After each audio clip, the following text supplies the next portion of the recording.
gun or 4:08, which is the fastest time ever run on Jamaican soil? 3:49. No. No, kidding. Absolutely not. All right, Steve Cram, 1500, knows his way up top. Who fancies taking this on? Will anybody want to take it on? Would be a brave, brave athlete who goes to the front right from the beginning. But I do think they are all in such great shape, running well. I'm not sure we want to see them, though. They will run too slow for too long. Hiltz in the front again. Well, Hiltz can run from the front or from the back, so no surprise to see them out front. Susan Ajori has such strength. She's a sub-15 gal in the 5K. She's got great 800-meter speed. She's running so well in the 1500. Last year, I spoke to her before she went over to Kenya for the Olympic trials, and it was just clicking. Everything is clicking for her, and I really think you should keep your eye on her. She's in those navy shorts with the striped top there in the middle. But Jess Hull, you know, after yesterday, she kind of just came out, and she just said, I have been doing so well in my training. She's been based in Phoenix, Arizona, in the States for a little bit, running in that heat. She said the track feels good, the atmosphere feels good, and she was ready to come out here and to run in her event. This is her event. She's the fastest in the field with that 350 PR. Well, Jess had enough after that very slow first 300 meters and has got this race moving, and I think that suits her better. You can almost see with her stride as well. I don't know if you're looking when they're running slow. You know, she's got that lovely flowing action, and also she works hard to run hard. You know, she likes it. All of her races, she's going to give 100%. Of course, all athletes do, but she's at her best when it's full on. So perhaps no surprise. She was hoping somebody else might take it on, but it's Jess Hull, the Australian, who incidentally will be getting on a flight, I think, later tonight to head back to Australia for the Australian Championships. Yeah. So she has to qualify for the Worlds later this year, despite all of her exploits last season. So they come through with 2 to go, just outside 2 minutes.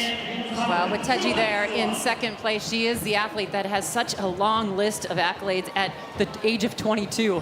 She has been so good for so long already, but she's still young. But she is really kind of finding herself in that position that she likes. She's coming off of that silver medal from the World Indoor Championships, where she finished second to the great Zagai. So, I mean, this is just an athlete that I think we all need to know and really watch run, because if you let her stay in the race, I'm talking about Diribe Welteji there in second, she is a threat in that final 150 and 200 meters. Yeah, she does tend to follow Zagai a lot. I think that's probably what put paid to her chances perhaps at the Olympic Games as well. But nonetheless, as you mentioned, she was quite a way behind her teammate in those World Indoors, but it was a very strong run, and she'll be the better for that. But it was as hard as that. Just threw in a 65 on the previous lap, and is trying to make this hard heading into the bell. Only got rid of one, not surprising that Gould Toppin can't stay with this, but at the bell, the other 6 have all got chances. Well, Hull looking good here. I mean, she just ran 158 yesterday. Is that speed? Is that race in her legs still? It doesn't look like it. And this is what she needs to do, draw out the kick from the others behind her. Hull's just got to commit now. She's got to keep the pressure on. Hiltz is just starting to make a move. McLean is looking for a bit of room down the back straight there, but it's Welteji who comes onto the shoulder of the Australian. Jess Hull decides she wants to hold the curb, holds her off, uses a bit of energy, but needs to keep something because Welteji looks comfortable. And Ajori moving through nicely as well. Nikki Hiltz a couple of meters adrift, but here the American just closing up to make sure she can try and attack in the home straight. Or they can attack in the home straight. Now we've got Welteji. Jess Hull's perhaps got another gear to go in the home straight. Welteji pulls out. There's a gap on the inside, but nobody's going to fill it. It's going to be Welteji with Ajori moving through for second place. Welteji staying strong to the line. Hiltz finishes quickly, will get ahead of Hull, but Welteji takes the win. 4-4 in the end. That was tough and it was hard last lap. And Hull couldn't hang on, was the one who was brave enough to take the pace out, perhaps paid for that in the end. But Welteji was always looking comfortable, always looking good, always looked as though when we got to the latter stages would be able to find something a little bit extra, and she did exactly that, and she will end up as the Slam champion. Hiltz, who won the 800, finished quickly, will end up with 18 points and take second place Budapest in 23, and you just sometimes wonder. I think she's getting her racecraft much better.